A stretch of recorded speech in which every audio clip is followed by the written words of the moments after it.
రాష్ట్రాల విభజనలో భాగంగా మనం కొత్తగూడెం జిల్లాను ఏర్పాటు చేసుకున్నాం.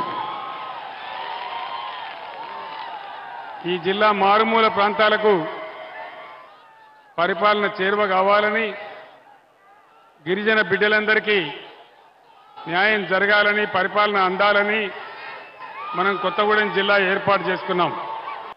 కొత్తగూడెంలో మెడికల్ కాలేజీ పెట్టుకున్నాం, ఇంజనీరింగ్ కాలేజీ పెట్టుకున్నాం, పట్టణాన్ని కూడా బ్రహ్మాండంగా తీర్చిదిద్దుకున్నాం. మీ అందరికీ చరిత్ర తెలుసు. చాలా దూరంలో ఉండే చెర్ల, వాజేడు, దుమ్ముగూడెం మండలాలు ఖమ్మం పోవాలంటే చాలా ఇబ్బందిగా ఉండేది.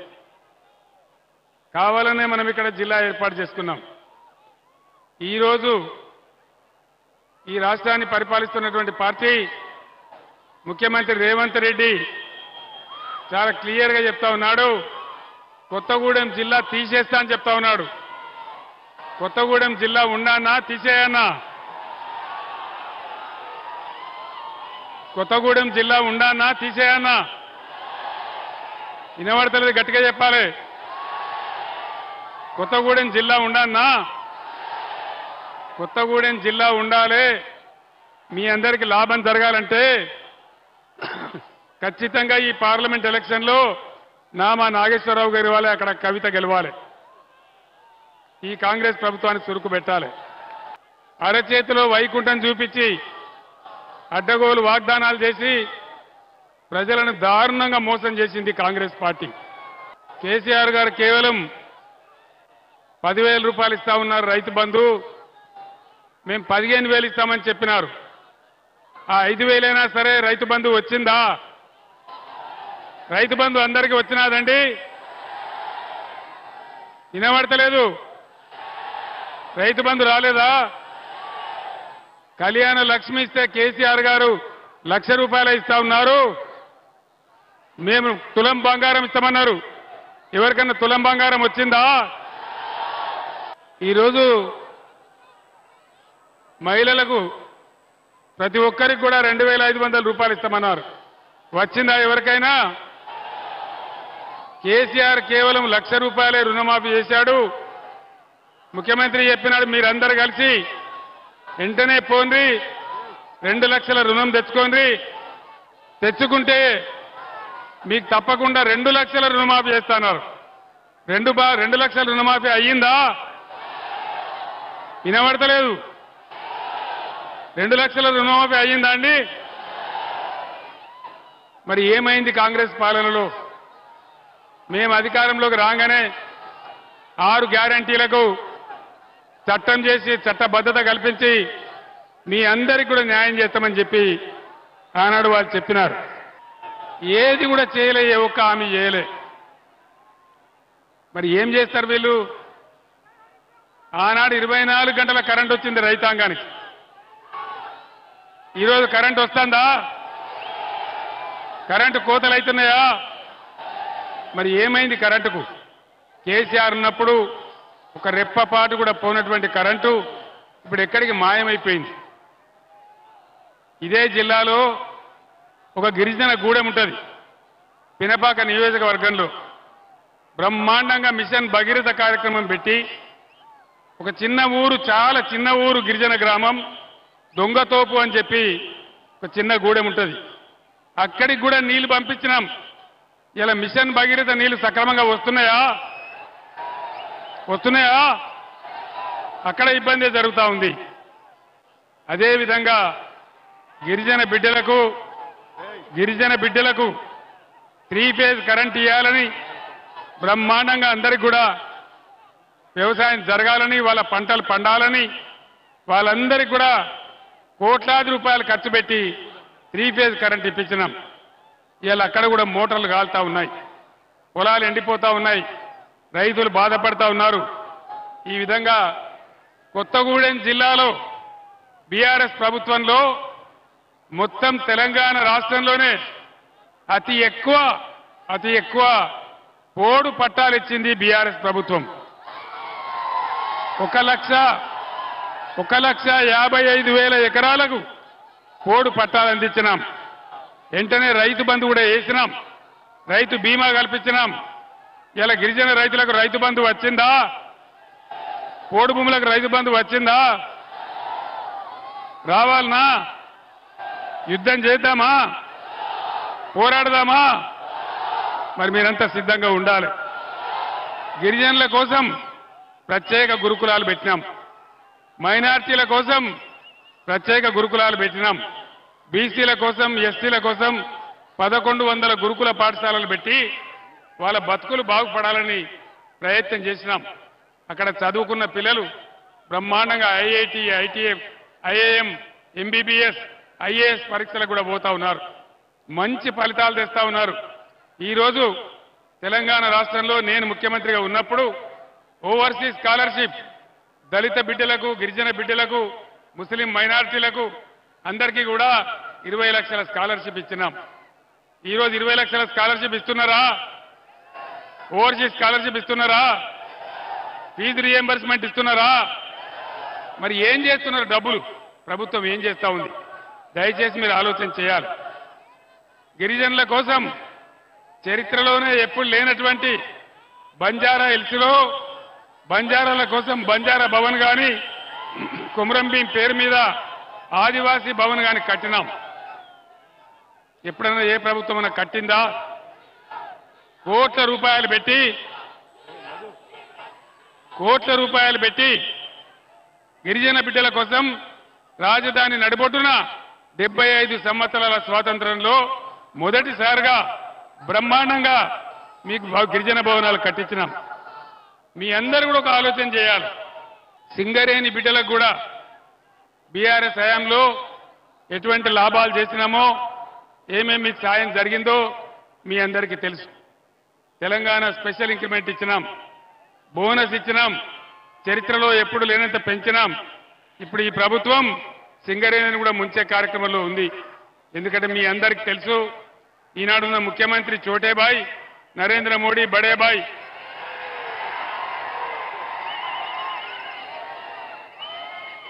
నేను ముఖ్యమంత్రిగా ఉన్నప్పుడు మనకు సింగరేణి బొగ్గు ఉండంగా కూడా ఇదే నరేంద్ర మోడీ మీరు అదాని ఆస్ట్రేలియా నుంచి తెచ్చేటువంటి బొగ్గు దిగుమతి చేసుకోవాలి అని నా మీద పంచాయతీ పెట్టినాడు. నేను ఆ రోజు చెప్పిన, మాకే సింగరేణి ఉంది, మాకే బొగ్గు ఉంది, నీ ఆస్ట్రేలియా బొగ్గు మాకెందుకని చెప్పి ఎట్టి పరిస్థితులలో 1 టన్ను కూడా కొనమని చెప్పి నేను చెప్పినాను. సింగరేణిని కాపాడడానికి ప్రయత్నం చేసినాం. మరి దయచేసి మీరు ఆలోచన చేయాలి. ఈరోజు ఏది కూడా జరగల, రైతు బంధు రాలే, కరెంటు రాలే, రుణమాఫీ కాలే, అన్ని హామీలు కూడా అరచేతిలో వైకుంఠం చూపించి గోల్మాల్ చేసి గద్దెకెక్కిన కాంగ్రెస్ ప్రభుత్వం ఘోరమైనటువంటి పనులు చేస్తూ ఉంది. జిల్లాలను కూడా తీసేస్తా అంటా ఉన్నారు. జిల్లాలు ఎందుకు పెట్టినా? మనకు పని లేక పెట్టినామా? ప్రజలకు పరిపాలన చేరువ కావాలని, అందరికీ అందుబాటులోకి రావాలని కొత్తగూడెం జిల్లా చేయడమే కాదు, బ్రహ్మాండమైన కలెక్టర్ కార్యాలయం కట్టుకున్నాం, అద్భుతమైన కలెక్టరేట్ కట్టుకున్నాం. ఇవన్నీ కూడా తీసేస్తామని మాట్లాడుతూ ఉన్నారు. నరేంద్ర మోడీ బీజేపీ ప్రభుత్వం 10 ఏళ్ల కింద దేశంలో గద్దెకెక్కితే ఒక్క హామీ అన్న నరేంద్ర మోడీ నెరవేర్చిండా? బేటీ పడావో బేటీ బచావో ఎక్కడన్నా కనబడ్డదా? అమృత్ కాల్ వచ్చిందా? అచ్చే దిన్ వచ్చిందా? ఇలా ప్రపంచంలో మన రూపాయి వాల్యూ ఎంత? 83 రూపాయలు. $1కు 83 రూపాయలు. నరేంద్ర మోడీ అంత దరిద్రమైనటువంటి పరిపాలన మళ్ళా చూడం మనం.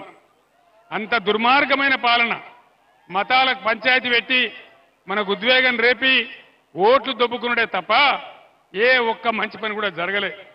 అమృత్ కాల్ అన్నాడు, వచ్చిందా? ఏ ఒక్క మంచి పని అన్న జరిగిందా? ఇవన్నీ జరగకపోగా ఇవాళ ఏమంటున్నాడు నరేంద్ర మోడీ?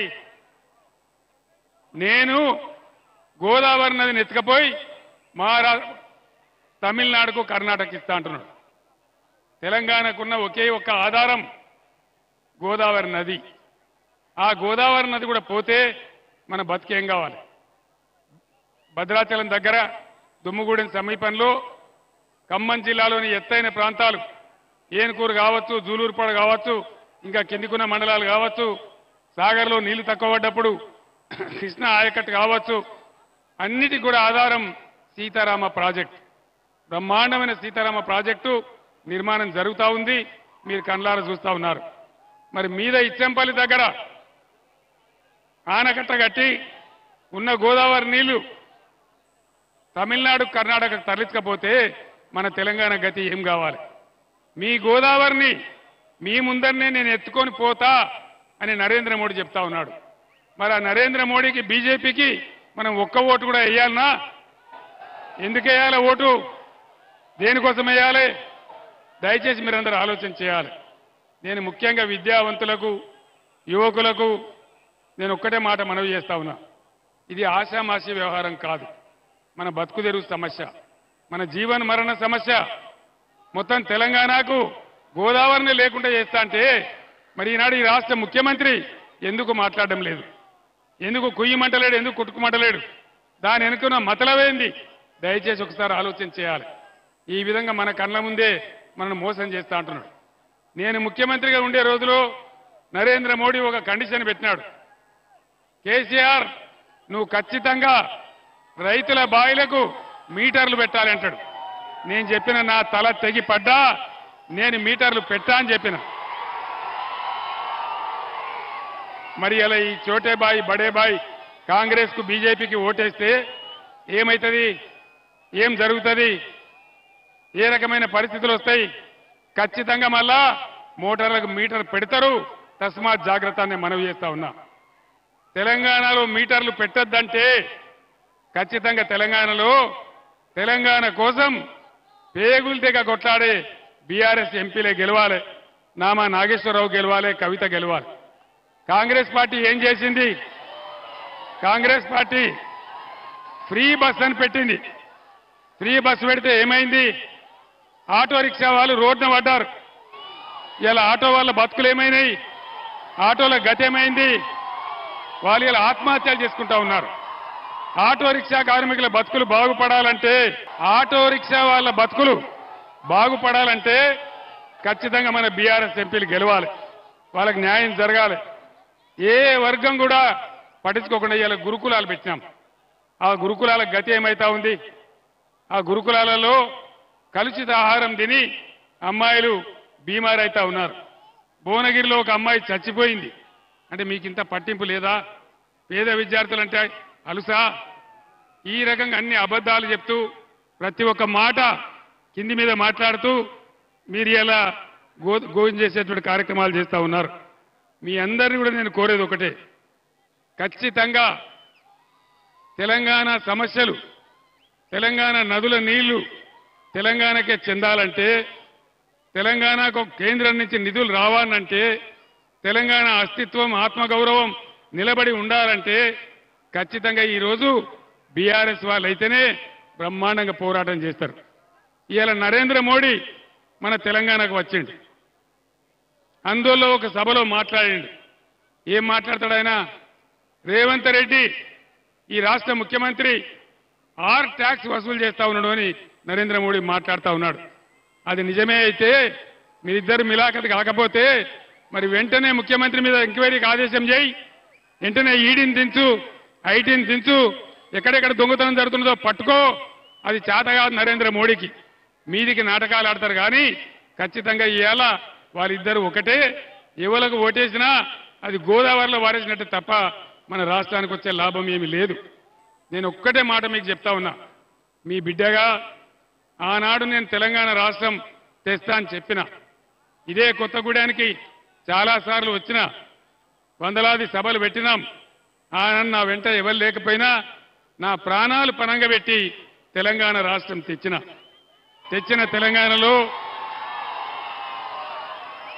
తెలంగాణలో కులం లేకుండా, మతం లేకుండా, ఏ వివక్ష లేకుండా అన్ని వర్గాల ప్రజలను పొట్టన పెట్టుకొని బ్రహ్మాండంగా తీసుకొని పోయినాం. శాంతి భద్రతలు అద్భుతంగా ఉండే. ఏ ఒక్కనాడు హిందువుల మధ్య, ముస్లింల మధ్య కొట్లాటలు జరగలే, ఏ రకమైన అలజడి జరగలే. కానీ ఈరోజు మాట్లాడితే హిందూ, ముస్లిం అని మాట్లాడుకుంటూ ప్రజలలో విద్వేషం నింపుకుంటూ ఘోరమైన కార్యక్రమాలు చేస్తూ ఉన్నారు. అందుకే నేను మిమ్మల్ని అందరినీ ప్రార్థించేది, దయచేసి ముఖ్యంగా యువకులు, విద్యావంతులు, మేధావులు నా మాటను మీరు చర్చ చేయండి. నేను చెప్పేది నిజమా కాదా, ఈ రాష్ట్రంలో ఏం జరుగుతూ ఉంది, ఈ రాష్ట్రాన్ని ఎవరు కాపాడాలి ఒకసారి ఆలోచించాలని కోరుతా ఉన్నా. तेलंगाना रियासत में जितने भी हमारे मुसलमान बुजुर्ग हैं और मुसलमान भाई बहनों को मैं सलाम करता हूं. आपसे अदबन गुजारिश करता हूं, आज के दिन में कांग्रेस बीजेपी दोनों एक है. बीजेपी को हराने, बीआरएस को हराने के लिए वो दोनों मिलकर काम कर रहे हैं. ये आप जानते हैं वो दोनों कैसे पार्टियां हैं, कैसे हैं आप जानते हैं. जिस टाइम में मैं तेलंगाना के लिए जद्दोजहद कर रहा था, उस टाइम में भी मैं कोत्तागुड़े में आया था. उन दिनों में कहा था अल्लाह के घर में देर है लेकिन अंधेर नहीं है, और अल्लाह का करम हुआ, तेलंगाना रियासत हासिल हुआ. इसमें सभी लोगों को, मुसलमानों को, क्रिश्चियनों को, हिंदुओं को, हमारे दलितों को, गिरिजनों को, सबको मैं एक साथ लेके चला. सबके साथ मैंने इंसाफ किया. ये आप जानते हैं आज इस देश में क्या हो रहा है. इस देश को हर हालत में बचाना है, हर हालत में. ये किसी का देश नहीं है. देश में कितने लोग रहते हैं, सारे लोगों का ये हिंदुस्तान है, हम इसको जानते हैं. इसीलिए आपसे गुजारिश करता हूं, आप लोग बीआरएस कायदीन को जिताइए, वोट दीजिए. आपके ताउन से तेलंगाना रियासत को, मैं आपको कसम खा के कहता हूं, मैं जब तक केसीआर जिंदा है तब तक तेलंगाना रियासत एक सेक्युलर रियासत ही रहेगा, अमन रियासत रहेगा, सबको साथ लेके चलेगा. एक बात मैं आपसे कहना चाहूंगा, एक बात, मैं हर रमजान में आप लोगों के लिए तोहफा भेज रहा था, इफ्तार का इंतजाम किया था. क्या रमजान का तोहफा आया? क्यों नहीं आया? क्या क्या इनका कमाल है, समझ जाइए, देख लीजिए. इसीलिए मैं फिर एक बार गुजारिश करता हूं कि आप लोगों का वोट बीआरएस पार्टी को देके दोनों अब कैंडिडेट को जिताइए. या कविता हो या नामा नागेश्वर राव जी हो, वो अच्छे लोग हैं, तेलंगाना के लड़े से लोग हैं, इसलिए आप लोग जिताइए. इतना कहते हुए मैं आपसे रुखसत होता हूं. సోదరులారా, మీరందరూ కూడా అనేక ప్రాంతాల నుంచి, ఇటు ఖమ్మం కావచ్చు, అటు మహబాద్ కావచ్చు, మీరిద్దరు వచ్చారు. మీ అందరికి చాలా థ్యాంక్స్. చాలా ఆవేశపూరితమైన స్వాగతం నాకు తెలియజేశారు. ఖచ్చితంగా ఈ చారిత్రక సందర్భంలో బీఆర్ఎస్ ఎంపీలు గెలిస్తేనే తెలంగాణ నదుల నీళ్లు తెలంగాణకు దక్కుతాయి, సెంట్రల్ నుంచి రావాల్సిన నిధులు తెలంగాణకు వస్తాయి. కాబట్టి దయచేసి ఈ ఎన్నికల్లో ఖచ్చితంగా ఇద్దరు కూడా బీఆర్ఎస్ అభ్యర్థులను, మహబూబాబాద్ నుంచి కవిత గారిని, ఖమ్మం నుంచి నామా గారిని గెలిపించాలని చెప్పి నేను కోరుతా ఉన్నా. నేను ఇందాక ఖమ్మం నుంచి కొత్తగూడెం వస్తా ఉంటే కార్లలో పోయేవాళ్ళు, ట్రాక్టర్లో పోయేవాళ్ళు, జీబులో పోయేవాళ్ళు, ఆటోలో పోయేవాళ్ళు అందరూ కూడా ఇట్లా చూపెడతా ఉన్నారు, జై కేసీఆర్ అని చెప్పి. కాబట్టి మీ అందరికీ కూడా నేను ప్రార్థిస్తా ఉన్నా, అయిపోయింది, కాంగ్రెస్ కథ అయిపోయింది, బీజేపీ కథ కూడా అయిపోయింది. కాబట్టి బ్రహ్మాండమైన మేయాడుతోని బీఆర్ఎస్ ఎంపీలను గెలిపించండి. నా కంఠంలో ప్రాణమున్నంత వరకు తెలంగాణ ప్రజల హక్కుల గురించి పోరాడుతూనే ఉంటా అని చెప్పి తెలియజేస్తూ నేను సెలవు తీసుకుంటా ఉన్నా. జై తెలంగాణ, జై తెలంగాణ. కారు గుర్తుకే, కారు గుర్తుకే, జై తెలంగాణ. ధన్యవాదాలు.